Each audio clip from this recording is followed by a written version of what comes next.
This is where the Halloween experience begins here at Fort Henry. Joining me now, General Manager of the entire site of Fort Henry, Will Baird. How are you doing? I'm awesome. How are you?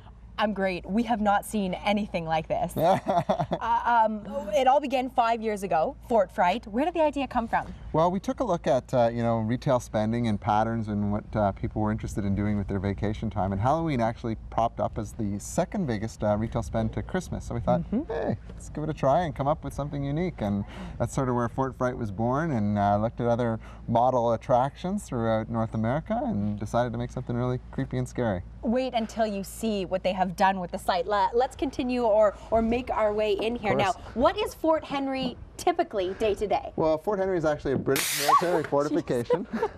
And it begins. Okay, sorry, go on. It's okay. It rebuilt in the 1830s to defend the terminus of the Rideau Canal and the St. Lawrence River and all this great historic information. The fort itself was used as a make-work project during the 1930s and recreated to create this beautiful fortification that we have now that is huge tourism impact. Right. Yeah. And it's also a World Heritage Site as well, right? It is, that's correct. Yeah, it was designated by UNESCO as part of the Rideau Canal during 1998, I believe it was, or sorry, 2008, to be a UNESCO World Heritage Site. Okay, so this is kind of the first stop that people make when they first come into Fort Fright. Can you give me a few examples of some of the things that people will experience when they come? They'll panic and scream and run and jump traditionally, but the experience itself is all sorts of different animatronics, and then combined with the animatronics, we hide these beautiful scare actors that come to life and chase you around the facility. It's a great way to have a fun evening with your family.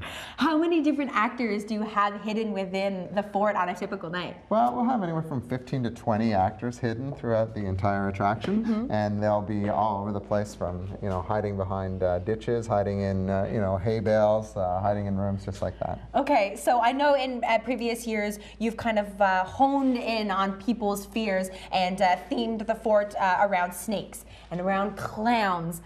You've done something a bit different this year, right? We have, yeah. We've kind of merged a whole bunch of them. We did a little bit of claustrophobic kind of theme this year, and also took some of the other elements from the snakes and the clowns and brought those all back in to make the place super scary. Yes. All right. So what we're looking at here is the coffin ride. Is that right? It is, yeah. And it's an animatronic ride that you get in, and it simulates what it would be like to be buried alive.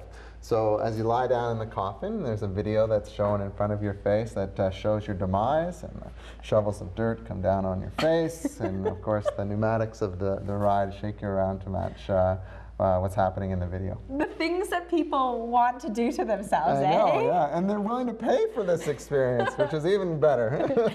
So how long does it take from the moment that you walk across the bridge and are initially shocked by that puff of air to go all the way through the experience? Yeah, I think it's about a 45-minute total amount of time that you'd need to set aside to make your way through the event. I guess depending upon how scared you are and if you want to run, it could be done in probably 15 to 20 minutes. Okay, so now we have a very unique opportunity here because so much of the fort is in darkness because you're inside the tunnel. So a little bit later in the show, we're actually going to head into the interior and take a look at some of what you will experience when you come and check out Fort Fright here in Kingston.